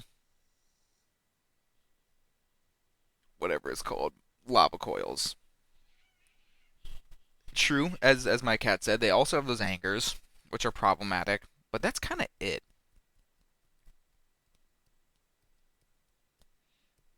Maybe we can trim some one drops, but I really don't want to on the play. And maybe the elite spellbinders ain't all that. But maybe because their deck just seems super redundant. But it's obviously good against the 5 mana rats. I'll cut the Banalish Marshal because that's just going to trade 1 for 1. It does not appear like they have much 1 mana removal. I'll cut an Extraction Specialist. And honestly, the Archons don't really seem like they're doing much of anything. Maybe the Archons just are kind of trash. I don't really know what they're building towards. Oh, Loudbird. Loudbird. Actually, yeah, sure. I'll just cut both Archons. They don't really seem like they're doing all that much. And we'll get these Selfless Spirits in here. Win the die roll, play first. Keep pretty bad against an Anger, of course. But I feel like that's kind of like every draw we're going to have in our deck. It's like probably pretty bad against Anger. I guess we have 7 ways now to kind of like beat an Anger. Braves are obviously much better because they can't really interact with the Brave. At least we didn't see any counter magic out of their deck, so they don't appear to have any interaction for it. And they can just like kill the Selfless Spirit first. But we got this Dauntless Bodyguard that we can use to put the soldier to protect a soldier, and then bring it back with the Extraction Specialist because it won't get exiled because we're sacrificing it. So we got some combo potential here, a little combo.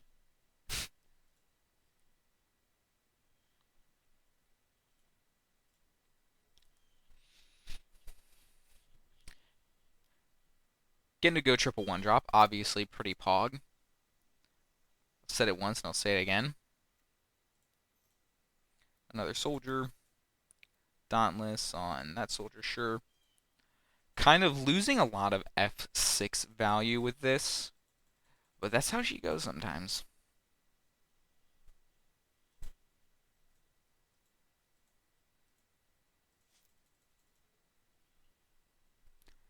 The question is, do we even play out one of our 3-drops next turn?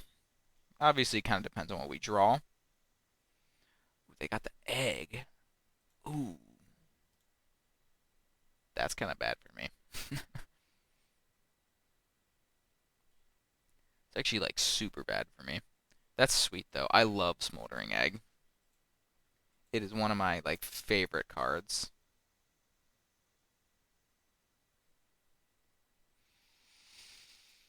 Okay, let's shove. Let's get in there for 4. And I do think I'm going to Elite Spellbinder them. I think I kind of have to. Otherwise, this egg is just going to really do some work against me. Hopefully, they only have 1 Anger. Ooh, they have Pyromancer's Goggles. What the? Kind of based. Kind of based. And yeah, I'll take the Thundering Rebuke. It's the only card they can cast. The rest of their hand is pretty duty. So this costs 5. That's all we need to know. So their hand is full of uncastables.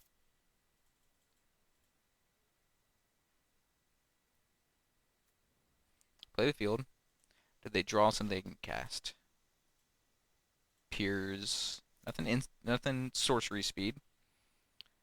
Not thrilled about that, but at least now we can activate our Chef at Dunes.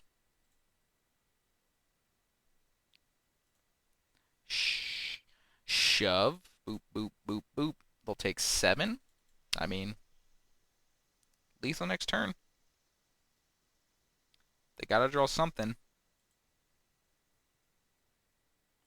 I mean, if that's the case, do we just play the Specialist in order to try to ensure lethal next turn? Yeah, I think so. I mean, if they drew an Anger, they drew an Anger. We're not really beating that regardless, I don't think. I mean, maybe we are. Let's see, if they Anger this turn, we protect one of these, and then we bring it back.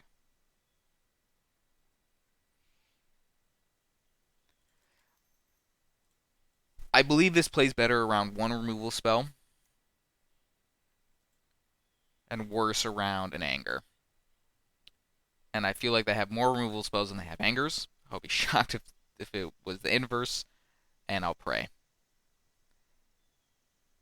Everybody, 1 time. not F6'd, in case we need to do something with the Dauntless Bodyguard. You just want to concede? Opponent, I'll let you think about it for a while. You got 10 minutes on the clock. What if they just timed me out? That would be pretty unfortunate. So one of the two draws they had was a Field of Ruin.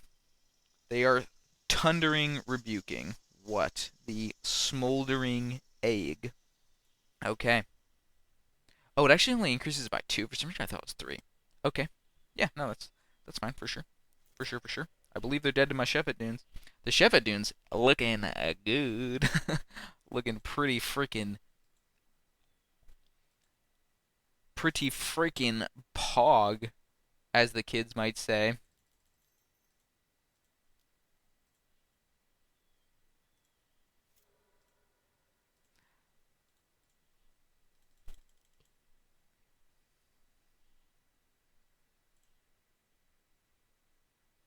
Yes.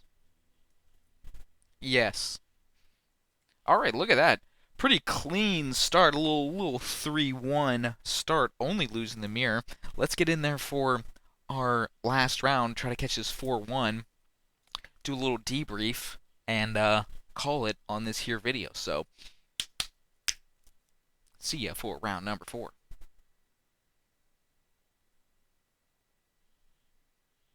Magic. Check it. Check it, right? They're linked. Can't pull them apart.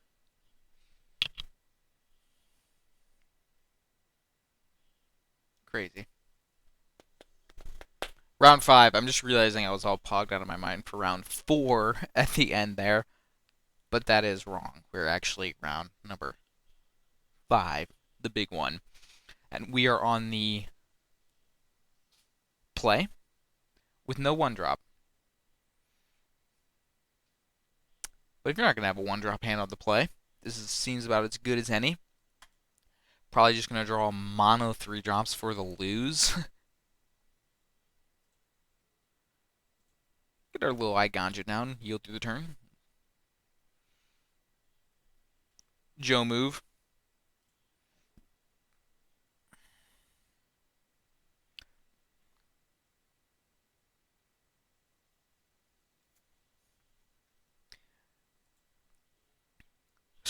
All right, the prophecy is becoming true.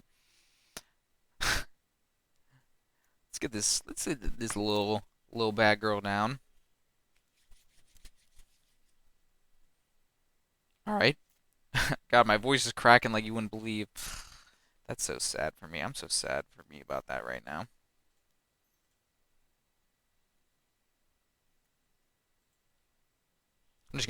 We're just jamming. I'll actually load up the Luminar because I have a feeling like they want to kill the Thalia already, as is. They're a blue-red deck. And this time we're seeing Spire Bluff Canals. Yep, see? Freaking called it. God damn, I'm smart. Damn, I'm smart. This is looking like a more traditional blue-red deck, rather than our previous opponent, those on the more blue-red control side of things. I have to imagine blue-red control is worse for us. They had just so many damn... I will say, I did kind of call it. I did kind of call it. Just saying. Oh my god, our hand is literally all 3 draws. Not literally. Alright, don't be pedantic and annoying people in the chat. But I'm gonna keep doing my thing. Not really much else I can do here.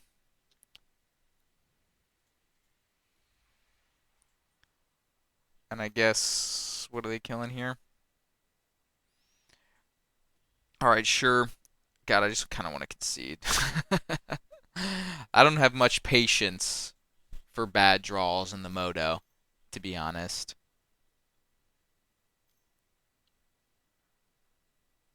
Oh, wow.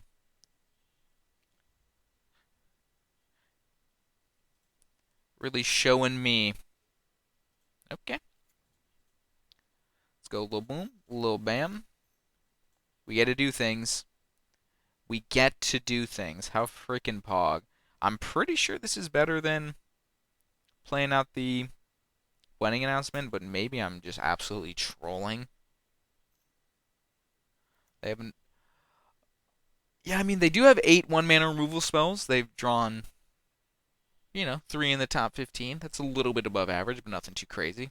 They've had a lot of card draw. They've even connived once, so nothing is too terribly surprising. I'll just concede. I'm over it. I'm over it. All right, so we kept a bad hand and we got punished immensely. So, you know, what are you gonna do? What are you gonna do? But now Containment Priest. I'm excited to try that. Sun Gold Sentinel. Excited to try that.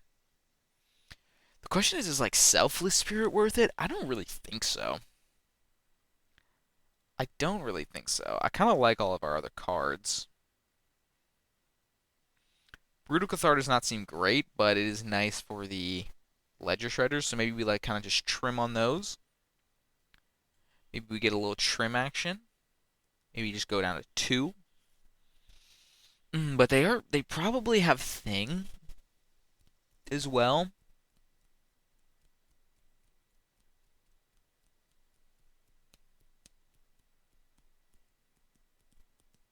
Ooh, Archon of Mary, that's good too.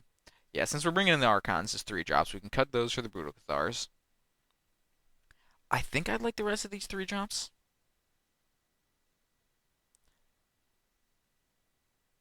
I'll cut the Banalish Marshal because I can. I like the Thalias.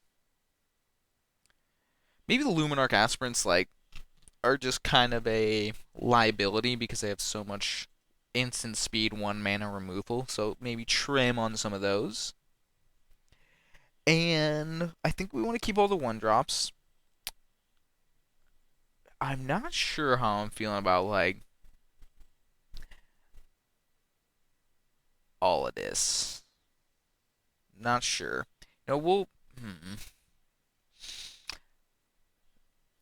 Hmm. Maybe we don't need to board in all of this stuff that we're currently boarding in. Is Suncold on attacks? Yeah, that's what I thought. Just wanted to make sure.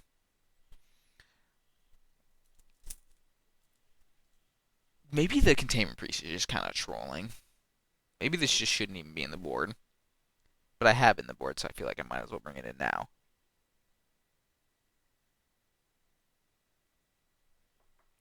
Maybe the wedding announcement is too slow. I don't know. I don't know. When in doubt, trim some shit, you know? How bad could it be? I'll be on the play this go round. I thought I boarded out the Marshal. I'm playing a 65 card deck. God damn it. I do that occasionally where I'll kind of line everything up like that and I'll forget to actually board stuff out. So we're playing on hard mode this go around. Apologies. If you wanted, honestly, if I know if I was doing this, there's a pretty reasonable chance I would just leave. I would just not watch the video anymore. And if that's your MO, you know, that's fair. I can't be too mad about that. I'm gonna keep doing the same thing where I play on my 2-1 over my 1-2. So I'm glad we only have 1 more of these in the deck. I'll do this so we can brave if we need to. Of course, the Wombo combo and Banalish Marshal plus Mutavault looking tasty right now.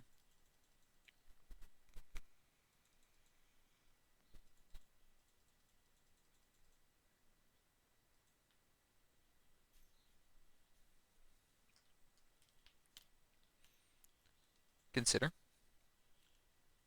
Consider it considered. Mark it under the considerations, please. They just drew the card. Maybe they just want a little land. If they go for a removal spell, am I braving? I probably should have thought about this a little bit more before I passed.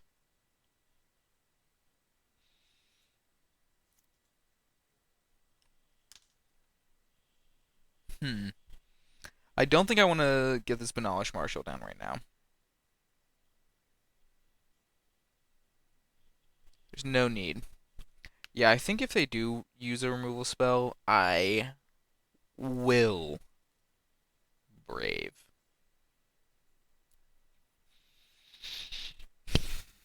Seems kind of like a low impact use of it, though.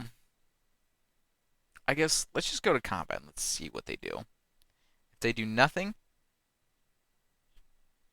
cool. I'm definitely not playing this turn. I don't want to just like eat a lava axe and then be sad. And all of this is just looking very bad right now. To be honest, one thing I'm going to try, if y'all want to see it, feel free to leave a comment below, I guess. But actually a Mutavault-less mono white deck, and maybe I do like. I see that. I think I'm just gonna say sure. I think I'm just gonna say sure. I think I'd rather try to protect something else. And you know what? Maybe now that they did that, I will just try to slide this Benalish Marshall down. Sure. Sure. One thing I was thinking about is maybe going like red white, maybe like black white, cutting all the Mutavaults. That way I can just jam for Benalish Marshalls. Because I actually do think this card's like really good. I really do. It's looking like a Charter Course for our opponent. Ledger Shredder. Okay. Don't kill my thing. Don't kill my thing. Oh, you asshole!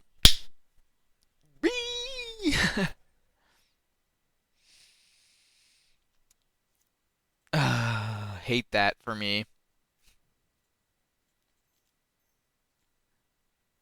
They only got 2 cards in hand. Eat that, and now the Brave is looking a little bit better. This is kind of like, I felt like a Brave would be better in this sort of spot rather than if we could have used it on our turn 2.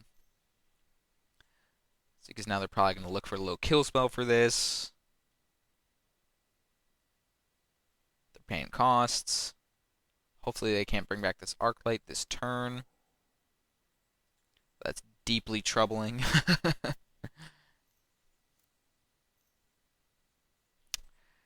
Never does your opponent not get there. They never don't. Except sometimes they don't. You're like, I'm so freaking good. They elect not to attack. That makes sense.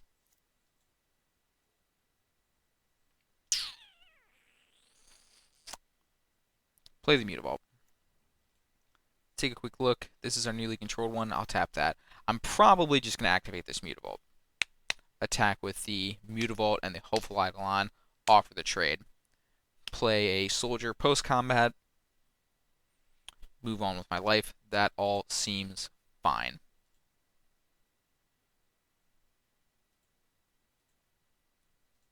Of course, not offering up the Brutal Cathar. And you know what? I'm actually not even going to cast a spell. I want to flip my Brutal Cathar. But the issue with that is then they do take that trade. I'm surprised they wouldn't try to eat the land, but I guess that kind of makes sense because maybe they have some artifacts and stuff they want to blow up, and or maybe the mana investment I'm spending on this Mutavault is okay with them. You know, if I let this flip, then the Brave will no longer protect it, so I do not want it to flip yet. Comes a 3/3, it's still killable by basically every removal spell under the sun. Okay. That worked out so horribly for me. I'll say that's probably the worst possible things could have gone for us there.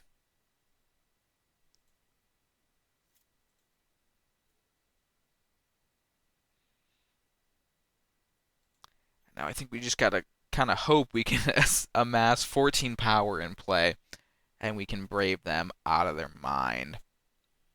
Yeah, so man, their treasure cruise probably was really good. It was probably like considered double creature. In which case, yeah, I mean you're gonna lose to that.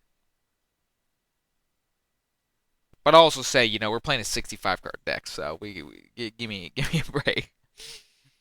Give me a break. I imagine they're gonna bring back both of these Phenai this turn. They did not bin that. I'm just gonna concede. No, I'm not. I'll make him kill me, I guess. But we're just so dead here. We're just so dead here.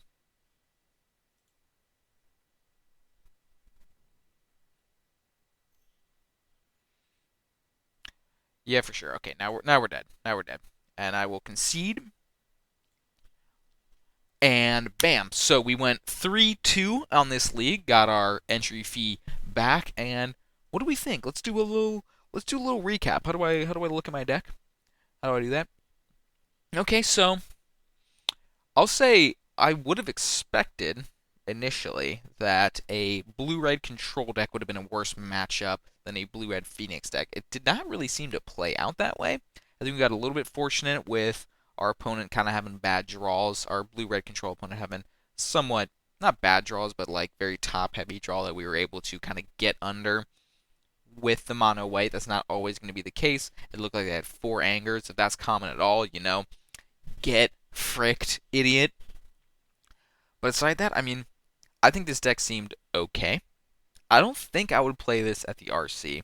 One of the reasons being we did not play against Black Red, but I gotta imagine Black Red's a tough matchup. Previously, when I've played this deck, it's honestly felt closer to 50-50 than I would have imagined. I think I'm like 2-2 against the deck lifetime. You can actually fight through removal a little bit better than one might think. Uh, One sort of reason why the Adeline kind of jumped up in my estimation from this league. In the past, I haven't loved it. It's a legend. It's kind of win more, is how I would describe it. But having 4 toughness is nice. Dodges some more common game 1 removal spells. Of course, there's like Lava Coil, and we saw Thundering Rebuke this league. Adeline doesn't help you there, but Fiery Impulse, Strangle, those sorts of things, it's pretty good against. Probably want to go back up on some of those. The Banalish Marshal didn't seem good nor bad. Probably, I'm going to assume not worth if you're on Mutavaults.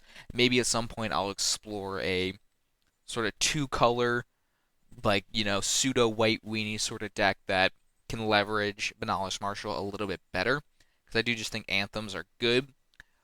Wedding Announcement seemed pretty bad for me. At least, probably not a game 1 card. Maybe that's like a game 2 card against, like, my understanding is, I've not played this deck against blue white, but my understanding is like Wedding Announcement is a huge pain in the ass for blue white, or so I've been told. That's I'm just picking that up like watching streams and stuff. Um, but yeah, I would be interested in at some point. I'll probably try this again. Maybe not on video, but I'll probably try this again. Maybe do some targeted testing against a Phoenix list and see if the matchup really is as bad as it felt there. Maybe I'm boarding like an idiot. Feel free, if you've played Mono White, to comment your experiences down below. I'm not going to take anything anybody says as gospel here because I'm going to imagine largely blue-red players think they're favored against anything. That's just kind of been my experience. A little blue-red player slander here, but I also probably will try a Phoenix list here at some point in the future. I own Phoenixes, so that is a deck I can pretty easily build in paper, which is something I'm going to be seeking to do more as well in preparation for the RC here coming up at the end of November. Trying to think if there's anything else really to cover here. Not really. This board seemed okay. Maybe Portable Holes is something you'd actually kind of want against blue-red just because their 2-drops are so impactful. They really can kind of just take over the game. Maybe you just want all 4 of the Brutal Cathars post-board, even though they're a little bit more fragile. The problem with Portable Hole, though, is they have the freaking braids anyway, so a lot of things to consider here. Deck seemed okay. I think losing the mirror is kind of like, that's not a super valuable data point outside of the fact that Adeline just absolutely worked us in that game number 2, so we learned that Adeline is good in the mirror, which honestly was something I just did not really consider prior to renting these cards and, getting this league going. So, I would say we learned some stuff. That's cool. Pog. That's all I got for y'all. Click the buttons if you enjoyed this video. I'll just be kind of uploading sporadically as I do play testing over the course of the next few months. As the summer winds to a close, being an educator, I'm going to be a little bit more busy. But I definitely am going to be seeking to play as much as I can in the coming weeks. Toodles.